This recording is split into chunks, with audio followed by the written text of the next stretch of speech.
सोचिए, एक ऐसा मंदिर जो 1000 साल से खड़ा है और आज भी विज्ञान को चुनौती दे रहा है, जहां हर रोज ध्वज हवा में उल्टी दिशा में लहराता है, जहां समुद्र की आवाज मंदिर के भीतर घुसते ही चुप हो जाती है, जहां हर ईंट में कोई ना कोई अलौकिक रहस्य छुपा है।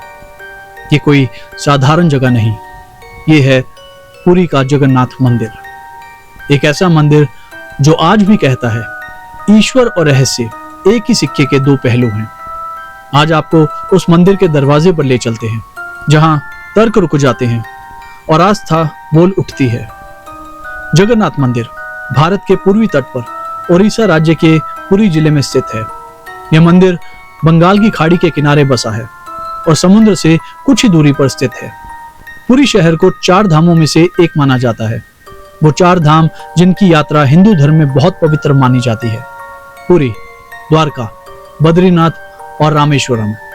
इस मंदिर का निर्माण 12वीं शताब्दी में गंगवंश के राजा अनंत वर्मन चौंडगंग देव ने करवाया था। यह मंदिर भगवान जगन्नाथ, भगवान कृष्ण का रूप, उनके बड़े भाई बलभद्र और बहन सुभद्रा को समर्पित है। पुरी का वो प्राचीन मंदिर जिसके शिखर पर लहराता है एक ध्वज, लेकिन वो ध्वज हवा की दिशा में नहीं बल्कि उल्टी दिशा में लहराता है। हवा पश्चिम से चले या पूरब से, ध्वज हमेशा विपरीत दिशा में झंडे की तरह नहीं, किसी अनदेखी शक्ति की ओर खींचता दिखता है। कहते हैं ये महज कपड़ा नहीं है, ईश्वर की मौजूदगी का निशान है। हर दिन एक पुजारी 45 मंजिला इमारत जितनी ऊंचाई पर चढ़ता है। ना कोई मशीन, ना कोई सुरक्षा का साधन, वो नंगे पांव सिर्फ अपने साहस के भरोसे शिखर तक पहुंचता है और नया ध्वज लगाता है। मान्यता है अगर एक दिन यह ध्वज ना बदला जाए तो कुछ अनहोनी घट सकती है। मंदिर के ऊपर लगा सुदर्शन चक्र भी अपने आप में रहस्य है। चाहे आप मंदिर को किसी भी दिशा से देखें, वो चक्र हमेशा ऐसा दिखेगा जैसे आप ही की ओर देख रहा हो, जैसे वो आपको अपनी दृष्टि से बांधे हुए हो। इतनी विशाल संरचना के बावजूद मंदिर की कोई छाया धरती पर नहीं दिखती।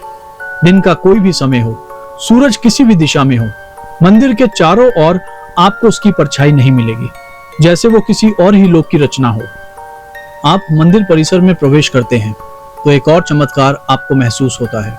समुद्र की गूंज जो बाहर साफ सुनाई देती है, मंदिर में प्रवेश करते ही जैसे गायब हो जाती है।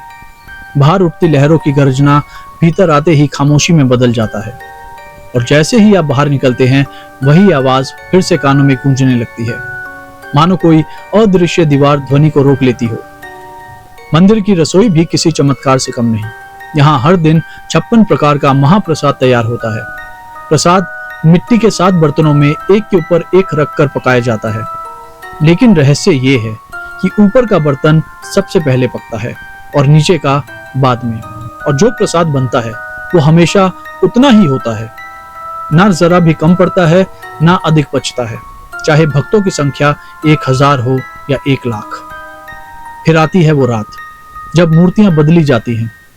लगभग हर 12 से 19 साल में नीम की लकड़ी से बनी जगन्नाथ, बलभद्र और सुभद्रा की मूर्तियों को बदल दिया जाता है। इस प्रक्रिया को नमक लेवर कहा जाता है। उस रात पूरी नगरी अंधेरे में डूब जाती है। कोई नहीं देख सकता कि मूर्ति का वो दिव्य तत्व किस तरह दूसरी मूर्ति में स्थापित किया जाता है। कहते हैं जिसने उसे देखने की कोशिश की वो अंधा हो गया या उसकी मृत्यु हो गई। जगन्नाथ की रथ यात्रा भी रहस्यों से भरी है। कई बार विशाल रथ अपनी जगह से हिलता नहीं, जैसे कोई अदृश्य शक्ति उसे रोक रही हो, और कभी बिना किसी विशेष प्रयास के रथ स्वयं चल पड़ता है। लाखों लोगों की भीड़, खींचती रस्सियों की चरमराहट और फिर रथ का रुक जाना या बढ़ जाना, ये सब किसी अलौकिक शक्ति का संकेत देता है। यह सिर्फ पत्थर और लकड़ी से बना मंदिर नहीं है, ये वो जगह है जहां विज्ञान और तर्क हार मानते हैं, जहां हर ईंट, हर ध्वज, हर चक्र कोई रहस्य कहता है। पुरी का जगन्नाथ मंदिर आज भी अनगिनत प्रश्नों का घर है और शायद यही उसकी महिमा है। वो हमें याद दिलाता है कि हर चीज को तर्क से नहीं समझा जा सकता, कुछ चीजें बस महसूस की जा सकती हैं। ये वो जगह है जहां हर कदम पर ईश्वर की उपस्थिति महसूस होती है, जहां तर्क चुप हो जाता है और रहस्य बोल उठता है। कभी मंदिर की छाया खोजिए, कभी हवा की दिशा देखिए, कभी ध्वज को गौर से निहारिए।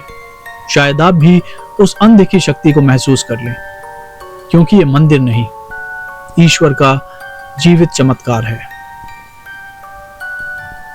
दोस्तों, अगर आपको रहस्य अच्छा लगा तो हमारी इस कहानी को शेयर कीजिए, लाइक कीजिए और ऐसी ही कहानी सुनने के लिए हमारे चैनल को सब्सक्राइब कीजिए।